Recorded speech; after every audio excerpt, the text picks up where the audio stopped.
కరగుట్టల్లో యుద్ధ వాతావరణం నెలకొంది. గుట్టల చుట్టూ DRG, Bastar fighters, STF, CRPF, cobra సహా మొత్తం 24,000 బలగాలు మోహరించాయి. అటు కరగుట్టలో హిడ్మా నేతృత్వంలోని PLGA 1వ బెటాలియన్ తో పాటు Dandakaranya special zonal committee, Telangana రాష్ట్ర కమిటీ, సెంట్రల్ రీజియన్ కమిటీల నక్సల్స్ కీలక నేతలు ఉన్నట్లుగా సమాచారం. హిడ్మాతో పాటు బస్రేదేవ, దామోదర్ తదితరులు గుట్టలోనే ఉన్నారని, ఇటీవల ఇక్కడ కేంద్ర కమిటీ సమావేశాలు జరిగాయని ఛత్తీస్గఢ్ పోలీసులు చెబుతున్నారు.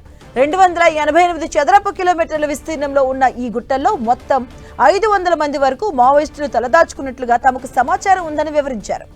ఆపరేషన్ కరిగుట్టపై నిన్న బలగాలు పెద్ద ఎత్తున కాల్పులు జరిపినట్లుగా సమాచారం. ఈ నెల 24వ తేదీన జరిగిన ఎన్కౌంటర్ లో PLGA బెటాలియన్ కు చెందిన 3 మహిళా నక్సల్స్ మృతి చెందిన విషయం తెలిసిందే. ఇక మృతులు హంగి, సింటూ, శాంతిగా గుర్తించారు. ఈ 3 పైన 8 లక్షల చొప్పున 24 లక్షల రూపాయల రివార్డు ఉన్నట్లు పోలీసులు తెలిపారు. కరిగుట్టలపై 3 గ్రామాలున్నట్లు సమాచారం. ఇక వీటిల్లో డోలి అనే గ్రామంలో చెప్పుకోదగ్గ స్థాయిలో ఆదివాసీలు ఉంటారని సమాచారం. ఇక ఈ విషయం తెలుసుకున్న బలగాలు థర్మల్ ఇమేజింగ్ తో మనుషుల ఉనికిని గుర్తిస్తున్న కాల్పుల విషయంలో వెనక ముందు ఆలోచిస్తున్నట్లుగా తెలిసిందే. కర్రగుట్టలపై తాత్కాలిక బేస్ క్యాంపులను ఏర్పాటు చేసుకుని క్షుణ్ణంగా పరిశీలిస్తున్నట్లు సమాచారం. అటు బలగాలే లక్ష్యంగా మావోయిస్టులు అమర్చిన బీర్ బాటిల్ బాంబులను డిఆర్జీ బలగాలు నిర్వీర్యం చేశాయి. బలగాలు నడిచే మార్గాల్లో ఆ బాంబులను పాతిపెట్టినట్లుగా మీడియాకు తెలిపాయి. మరోవైపు బీజాపూర్ జిల్లా ఎస్పీ ఎదుట 24 మంది నక్సల్స్ సోమవారం లొంగిపోయారు.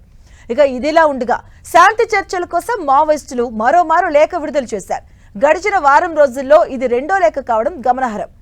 ఇక పరేషాన్ కగార్ ఆపేసి వెంటనే శాంతి చర్చలు జరపాలి అని మావోయిస్టుల పార్టీ సెంట్రల్ కమిటీ ప్రతినిధి అభయ్ ఆ లేఖలో కోరారు.